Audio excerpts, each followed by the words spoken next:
In 1994, the Palestinian intellectual and literary scholar and a dear friend of mine, Edward Said, was diagnosed with a particular form of leukemia. He rang me up and said, "I'm dying. I could die any minute," and do the last interview with me. This interview, edited for this version, was the result. One of the things Edward said in the course of this interview, when I said, "What did the year 1917, 100 years ago, mean for you?"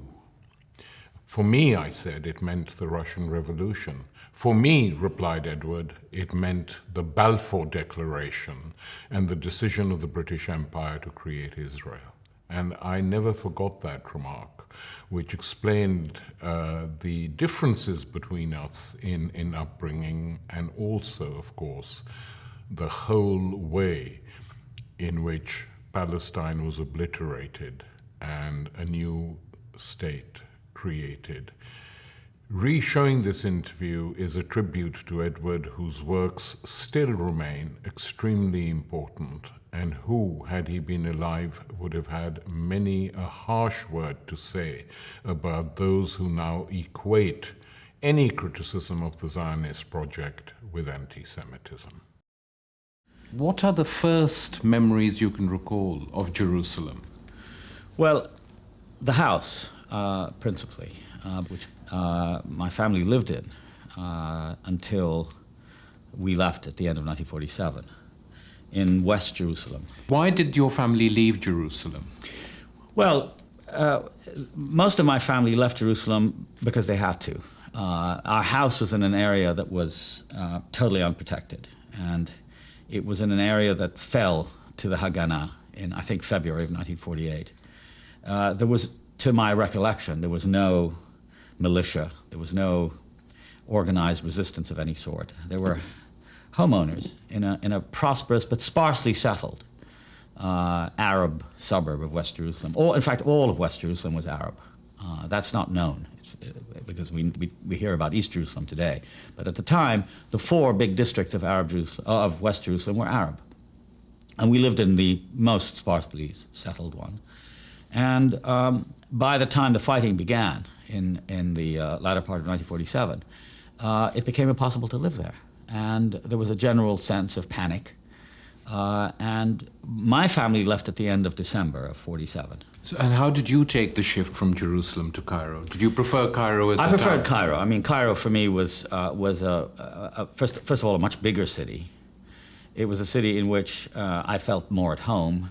But in Cairo, one felt that one was part of a large culture, of a large civilization. It was very European and Arab at the same time. And I felt also that I was able to develop more in Cairo by being exposed to the culture of the city. Tell me about your father, Edward. What sort of a man was he? What did he do? What effect did he have on you? My father was a quite remarkable man about whom I don't know very much. I've always found him rather mysterious. He wasn't very expressive. He had come to America from Palestine in 1911 to escape the Ottoman draft. And he spent about 8 or 9, maybe 10 years here, including a couple of years in World War I, when he served in the American Expeditionary Force in France. He acquired American citizenship, and he came back to Palestine in, I think, 1920. In relation to me, he was very severe. I had 4 sisters. He was much more partial to my sisters. And for him, I was constantly to be reformed. And in many ways, he focused on certain parts of my body. For example, my back. He was very upset at the fact that I didn't have a military posture. So there was a lot of my childhood was devoted to training my back, training it, he would say, and so on and so forth. So there was a lot of that. There was always my mother, who, of course, counterbalanced it, you know, and she tried to spoil me, but my father usually won out. Why? What did he feel about your mother's Well, influence? I think there was the idea that my mother sort of humored my waywardness. All of the things that matter to me today, music, literature, ideas, really, I owe to my mother and to my relation. My mother was my closest companion of my youth. I was given a lot of books as a child. I was a lonely child. And the books that I found it easiest to sort of lose myself in were the English novels. The first of which I read was Robinson Crusoe. I remember very clearly reading that in a wonderful illustrated edition. And once I started, I never stopped. I read, by the age of 14, I'd read huge amounts of Scott. I may have read all of Scott, I don't remember, but I just read all the time, and I read novels, basically, and what was available. The three writers who've appealed to you a great deal, about whom you've written a lot, Conrad, Kipling, and Camus, were all outsiders, writing about a society into which they had come for a variety of reasons. Right. Is this a sort of coincidence? I think it is. I mean, I wasn't conscious of it at the time. The first of the writers whom I encountered and read, well, I had read the Jungle books when I was a child. But I had a very bad experience with them because I associated it with my experience as a scout, where, again, I was a delinquent. I was an English scout in Egypt. I was always being punished. An English Boy Scout in Cairo. An English Boy Scout in Cairo, right? But my eyes were opened when I read Kipling later as a novelist, especially Kim, which is one of my favorite books. But Conrad was the first one I really sort of fell into. When I was, I think, about 17 or 16, I read Heart of Darkness. And I think it changed my life. I knew nothing about Conrad. And it's strange, I didn't really understand his background and what he was about until maybe 5 or 6 years later. But Heart of Darkness bowled me over, and I was mystified and taken up with his prose, which was obviously not English. I've never believed that Conrad wrote English. And I just took that as a matter of fact. The more I discovered about Conrad, the more I read. By the age of about 20 or 21, I'd read literally everything he'd ever written. Then, of course, I knew that he wasn't English and he was an outsider. And I didn't make any association with myself, although obviously he was answering to some very deep affinity that I felt with him. But Edward, why do you say he didn't write English? Well, because there was something, I mean, it reminded me of English written by people in my part of the world. It wasn't the English of the English, right? It was too insistent. The sentences were too long. At first I thought he was translating from French. I believe that, yes. I mean, but there is a kind of Proustian quality to his prose. His inability to ever get to the point. I mean, it's a comic thing. I mean, you know, Forster made fun of him. Too many adjectives, too many sort of going, and James, all of them sort of laughed at him for that, but admired him at the same time. You realize that he's really not in the tradition or the mold of the sort of direct speaker that he, in a certain sense, inherits from Fielding and Defoe on down through Dickens. The speaking voice is a foreign voice in Conrad. Now, I was going to ask you why your family, given who they were and where they were, had decided to send you to America and not to Britain. Well, there were two reasons for that. One is that my father was an American citizen. Yeah. And he felt that since we had inherited the citizenship from him, that America was the place, although we had no contact with it. I mean, I'd never been here, I should be sent here. But the other, no less important reason was that I had really become a quite serious failure in the English system. In those days, we were talking about the late 40s now and early 50s, the English schools, the British Council schools, like Victoria College in Cairo and St. George's in Palestine, were hooked into the GCE, to the Oxford and Cambridge school certificates thing. And I had been academically, as well as temperamentally, at odds with the system. And in the early part of 1951, I was thrown out of Victoria College for disciplinary reasons. And it was then felt correctly that my future in that system was really jeopardized. How did you feel about being sent here? It was terrible. It was. I don't think I've ever really recovered from it, because it was the final, for me, it was the being severed from everything I knew and everything I liked, despite the miseries of my or the rigors, let's say, of my childhood. But coming to America, to a puritanical New England boarding school, I'd never seen snow before, to a completely different environment, which was puritanical and to my mind, hypocritical at the same time, with people whom I'd never had anything to do with, Americans whom I hadn't really encountered before, was shattering and disorienting. And I felt, for the first time in my life, that even though my character was very questionable and I had all these moral flaws as well as physical flaws, that was a known quantity. In America, I emerged as a completely different person, and I had to sort of make myself over again into something that this system required. The environment, the political environment of my early years at Columbia, those 4 early years from 63 to 67, was essentially apolitical. There was the Vietnam protest. But whenever I tried to participate in that and bring up the question of the Middle East, it was always put aside. That this is an inconvenient thing. We don't want to. And then when the war broke out in 1967, I was desolated. I was in New York at the time, and I was completely shattered. The world as I understood it and knew it had completely ended at that moment. And it was shortly thereafter that I began for the first time, I had been in America already for 15 or 16 years, and I began for the first time to be in touch with other Arabs. I was completely a creature of an American and even a kind of a upper class kind of WASP education, Princeton and Harvard. There were no Arab students taking English literature. All of them studied Middle Eastern things, and I had very little to do with them, or they were in the sciences. But after 67, there was an attempt by the few Arabs who were around here to get together, mainly at first to contemplate the disaster, the tremendous catastrophe of 67. But by 1968, which for most people represents the great student revolutions, in one going on in Columbia, where I was. But for me, I associated not with the student revolutions, but the beginning of the Palestinian resistance movement. And so by 1970, I was completely involved. I had started to write in this country, and I was immediately politically involved up to my neck. When did you first meet Yasser Arafat? I met him in Jordan, in Amman, in 1970, in the latter part of August.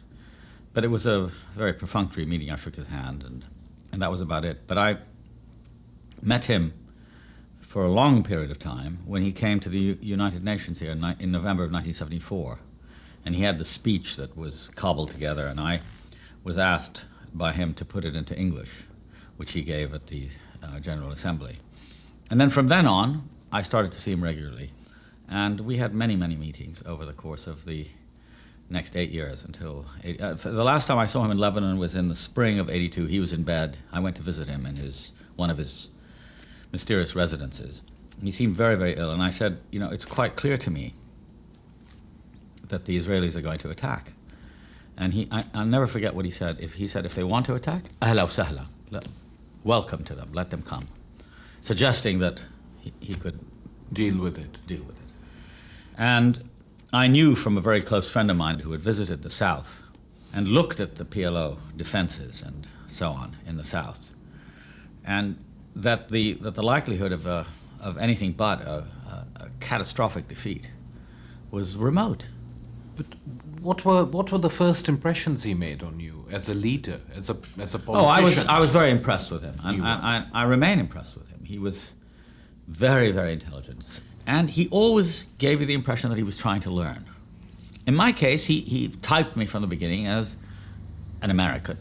He didn't understand that America, one could be an independent, and one could speak for one's own ideas, and that I was a Palestinian, speaking as somebody in solidarity with the movement, and quite the contrary, a critic of American policy. He never understood that. He thought that there was always a program, an American program, and I was typed as an American, which is very hard. And for a long time, I thought that he understood what it was that, in the end, I was trying to do. But by the last days of his stay in Beirut, I realized that it was really hopeless. By the time he got to Tunis, where I started to see him almost within 3 months of his arrival there, I saw that he was a different man, that the loss of Beirut and the institution was beginning to crumble. He was grasping at straws. And it was by the middle 80s I was convinced that he told me. I didn't quite know how serious he was about this. And he said, I don't want to be like the Mufti. All was correct and give nothing to my people. I'm willing to do something for my people, to get them something. In '88, it was the compromise to recognize Israel and to accept a two-state solution. I was for all of those things. But I didn't realize how far he was willing to go. It's certainly further than I would have gone. So, just to recapitulate, the 67 war radicalized you, made you very interested in what was going on. Right. And pushed you in that direction of becoming a Palestinian spokesperson. Right. Arab at first. Arab. Before Palestinian. Right. And Orientalism then grew out of that. Absolutely. Of that new commitment. Yes, because one of the things I was able to do, and quite methodically, was to clip and start to read what was written that didn't correspond in the West, which is where I was in 67 and after, which didn't correspond to my experiences of what the Arab world was really about. And I saw the various distortions and misrepresentations that I began by the early 70s to realize were systematic. They were not the odd, ill-informed or prejudiced journalist, but they were really part of a much larger system of thought in which these distortions were systematic and endemic to the whole enterprise of dealing with the Orient and the Arab and Islamic Orient in particular. So that's really what I did for the first few years of my political engagement, was to write and to expose and to contrast what I took to be the reality or the greater reality of the lived experience of the Arabs and the Palestinians, in contrast to what was being written about them. And then moved back into history. Then moved back into history, and at the time I wrote, for example, The Question of Palestine, there were no histories of Palestine. I mean, I had to reconstruct the history, partly. Well, I had to deconstruct the official history that one saw in the Western press and in Western scholarship, and then somehow try to advance a notion of what our history was. And I did it largely through the optic of what Zionism did to us. That is to say, we were the effects of Zionism, which is not a correct way of doing it, but it was all that was available to me at the time. And I think it was at that time, really, that I became much more convinced that the study of literature, for example, was essentially a historical enterprise, not just an aesthetic one. I still believe in the role of the independent role of the aesthetic, but that it could be just aesthetic, I think, is simply wrong. And literature for its own sake, the kingdom of literature, the republic of literature, all of that, I think, is complete nonsense. I think that the historical is really what dominated my thought at that time. In your writings on music, you discuss the whole question of Wagner, his operas, and partially polemicize with Adorno from the Frankfurt School, who also wrote a great deal about that. Right. Now, on one level, one can agree. I mean, I myself love his operas. And in some ways, he's the most intellectual of the composers. And yet there is the other nagging doubt, is what are we watching or what are we listening to? The politics of his operas is very clear, for law, for order, for the reassertion of authority. Well, is it that clear? You see, I'm one of the people who doubts it. I mean, it's certainly, if you look through his prose writings, of which there are a great many, he was a revolutionary. He was in his youth. In his youth, but even in his later years, he was also revolutionary when it came to the stage. He had the strange ideas, for example, about building Bayreuth, which he did. But one of the strongest emphases in his later career is the idea that nothing should be permanent. And the one suggestion that he actually made is that the idea of to put on a festival of, let's say, the Ring at Bayreuth, and then burn the opera house down. So the idea of law and order and permanence and stability is completely foreign to him, because if you look at the end of the Ring, it's very unclear as to, for example, what that's all about. The gold goes back to the Rhine, but the Rhine overflows everything, and there's a kind of universal flood, and we're back to square one. So it's hardly a restoration of order. And I think the only way to take Wagner is as somebody who's fantastically volatile. And to put him on today in the style in which, in a rather confused way, he was trying to introduce, say, in Bayreuth, is folly. He has to be taken ironically, and I agree with Adorno about this. You can't put on Wagner straight. There has to be some angle in which deep contradictions of his outlook and his music are highlighted rather than flattened out in some system of one kind or another. Edward, in one of your recent books, the book on music, you've written, and I want to read this to you, "No social system, no historical vision, no theoretical totalization, no matter how powerful, can exhaust all the alternatives or practices that exist within its domain. There is always the possibility to transgress." Now, you've written this about music, but it applies to virtually everything, doesn't it? Yeah, because I mean it really as a kind of social fact, that there's always an opportunity, no matter how one feels oneself sort of up against the wall and there's no other alternative but to say submit, which is usually what it's all about in the end. There's always an opportunity to do something else. There's always an opportunity to formulate an alternative, and not either to remain silent or to capitulate. And I think it's the most important social precept for me, and really, in a certain sense, sort of governs, in my opinion, my understanding of politics. Because if politics is simply, as it's supposed to be, according to neo-realism and pragmatism and all the other schools that sort of rule the day, if politics is simply the art of the possible and the art of the conclusive and the art of the compromise, I think it's the role of the intellectual always to be asserting the alternative. But isn't it the case now that increasingly the public intellectual is a figure who seems to be disappearing? I mean... Well, no, not disappearing at all. I mean, it seems to me the world is full of, not so much intellectuals, but I call them experts and professionals. And that is, I think, the great threat to intellectual freedom and intellectual performance, is the extraordinary pressure placed on one to commodify his or her skills, her expertise in a given field, like foreign policy, or foreign policy about Africa, or foreign policy about India, or foreign policy about Latin America, right? And by virtue of that, then belong to a community of experts whose whole role is selling their wares to the establishment, that the principal goal in mind is not to tell the truth or to say what the alternative to the present impasse is, but rather to maintain the status quo. So it's not a question of public intellectuals disappearing. I mean, Kissinger's on television all the time. Brzezinski's on television all the time.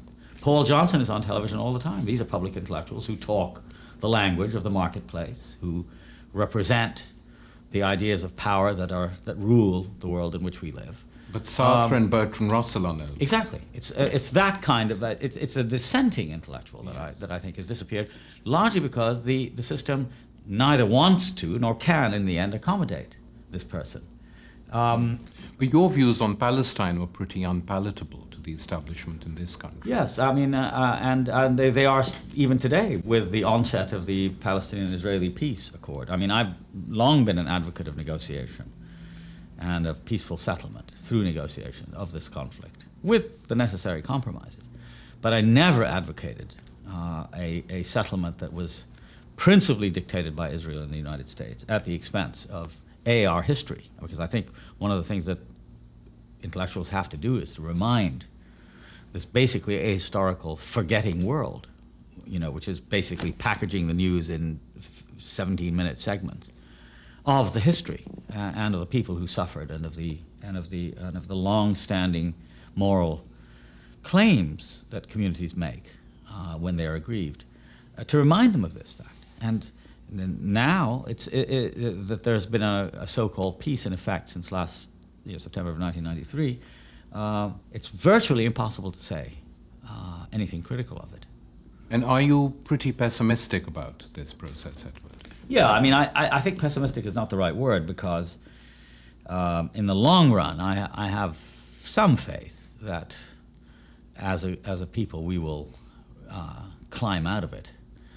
But I'm extremely upset at the current, what lies before us.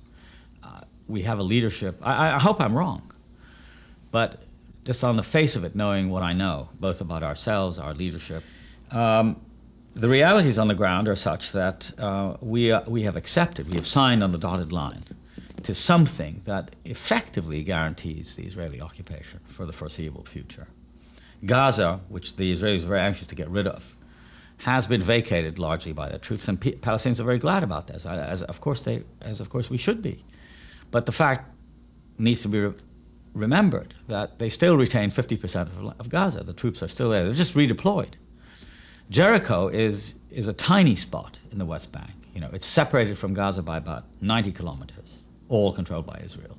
Jericho, the total area that the PLO is going to get limited autonomy in, is about, I would say, 60 square kilometers. You know, a population of somewhere between 10 and 12,000 people. And if you could make a state out of that, then you could probably you could make horses out of butterflies. It's as probable as that. The main idea is to try and, by bluster, in my opinion, to say that we have a state, and to keep putting pressure on the Israelis, who are not going to be able to enforce every provision in the agreements they've made with the Palestinians, to give up. But it doesn't work that way. We're dealing with an organized society. We're dealing with a modernized economy with great military power, technological resources, the power of the United States, which backs Israel, as against what I think, at best, will be a reproduction of the situation in Beirut, where we'll have a few offices, PLO offices, a semblance of autonomy, but no liberation, no independence, and a series of 10 or 11 little cantons on the West Bank, all controlled by the Israelis, where Palestinians will be allowed to live like natives in Bantustans. Is there anything, when you think back, that you regret not having done at any stage of your life? Well, I do regret very much not spending more time on work that I'm trying to do now. But I'm very, very interested in writing a kind of what you would call documentary fiction, you know, of the years in which I grew up. Not because of the fact that I grew up in them, but because they still mean a great deal, I think, to the contemporary scene. The years of early nationalism, the years of political struggle in the Middle East. And above all, for me, the question that haunts me, which is and I'd love to see it, I'd like to myself try to treat it, is the question of betrayal. I mean, I think the betrayal of promise, the betrayal of early ideals, has so much colored the history of the last 20 years, not only in the Arab world, but especially in the Arab world, that I would like to spend more time working on that. The first thing I did when I discovered that I was ill, after I came back from the doctor, was to sit and write a kind of letter to my mother, who had been dead for about a year, just to put in writing feelings that I would like to have shared with her. And in a certain sense, to try to revive a continuity which I felt had somehow been ruptured. And then thereafter, I thought it was important to memorialize this rather special world, which was not only my mother's and my father's and my sister's, in prose, which I'd never done before. And I did it for no particular reason, which was very important for me, that I wasn't doing it to fulfill an intellectual obligation or a commission or a political need or something of that sort. It was just an excess somehow, something that I wanted to do. Was it also in part to leave something of that world for your children? Yes, I in fact, shortly after my mother's death, I began to plan to take my children to return to the Middle East. They had seen, of course, Lebanon and had been as young kids there frequently, but had never been to Palestine and never been to Egypt. So we took several trips, and I was very anxious somehow to establish a kind of common bond with them in Palestine, where they could see the house in which I was born. Although I couldn't go inside, it was I think my biggest regret is that when we saw our house in Jerusalem, the house I was born in, all I could do was point to the window of the room in which I was born. But my daughter said, "Don't you want to go in?" And I said, "No, I really can't go in. It was just too much for me." And then we went to Nazareth and saw my mother's house. And that was a kind of sentimental occasion, but it completed things for the first time in my life in a way that I had never planned or tried.